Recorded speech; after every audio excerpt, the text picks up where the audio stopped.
Right breaking news చూస్తున్నాం. BC రిజర్వేషన్ల అంశంపై తెలంగాణ భవన్లో గులాబీ పార్టీ నేతలు సమావేశమయ్యారు. రాష్ట్ర ప్రభుత్వం ఆర్డినెన్స్ ద్వారా బీసీలకు 42% రిజర్వేషన్లు అమలు చేస్తామన్న ప్రకటనపై నేతలు చర్చిస్తున్నారు. బీసీ రిజర్వేషన్ అంశంపై పార్టీ పరంగా తీసుకోవాల్సిన కార్యాచరణపై డిస్కషన్ చేస్తున్నారు. సమావేశానికి శాసన మండలి ప్రతిపక్ష నేత మధుసూదనాచారి, మాజీ మంత్రులు తలసాని శ్రీనివాస్ యాదవ్, గంగుల కమలాకర్, శ్రీనివాస్ గౌడ్, అలాగే ఎంపీ వద్దిరాజు రవీంద్ర చంద్ర, ఇతర బీసీ నేతలు హాజరయ్యారు. ఇక ఇదే అంశంపై మరింత సమాచారం మా political bureau chief Ram phone line లో అందించేందుకు సిద్ధంగా ఉన్నారు.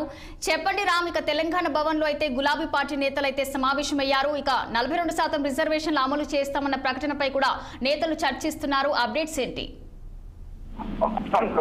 తెలంగాణ భవన్ లో బీసీ ముఖ్య నేతలు భేటీ అయ్యారు. ముఖ్యంగా శాసనమండలి ప్రతిపక్ష నేత మధుసూదనాచారి, అదేవిధంగా మాజీ మంత్రులు శ్రీనివాస్ గౌడ్, తలసాని శ్రీనివాస్ యాదవ్, ఎంపీ వద్దిరాజు రవిచంద్రతో పాటు మాజీ మంత్రి గంగుల కమలాకర్ కూడా కొంతమంది బీసీ నేతలు కూడా భేటీ అయ్యారు. అంటే నిన్న రాష్ట్ర మంత్రివర్గ సమావేశంలో ఏదైతే స్థానిక సంస్థల ఎన్నికల్లో బీసీలకు 42% రిజర్వేషన్ల విషయంలో ప్రభుత్వం ఆర్డినెన్స్ తెస్తాము అని చెప్పిందో, ఆర్డినెన్స్ తెచ్చి బీసీలను మోసం చేస్తున్న వాదన బీఆర్ఎస్ వినబడుతూ తెస్తా ఉంది.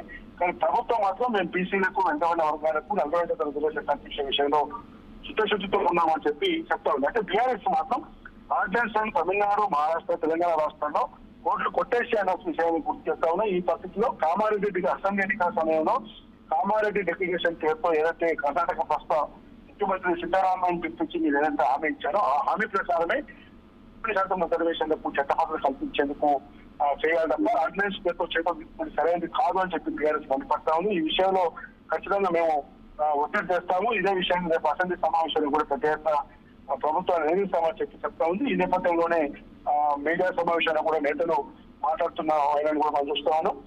కాబట్టి బీసీలకు ఇచ్చిన హామీలపై మాకు అనేక అనుమానాలు, వాటిని నివృత్తి చేయాలని చెప్పి బీఆర్ఎస్ పార్టీ డిమాండ్ చేస్తా ఉంది. కాంగ్రెస్ బీసీలకు ఇచ్చిన హామీలను నిలబెట్టుకోకపోతే భవిష్యత్తులో పెద్ద ఎత్తున ఉద్యమం చేపడతామని చెప్పి హెచ్చరిస్తా ఉంది. Okay, thank you for the updates Ram.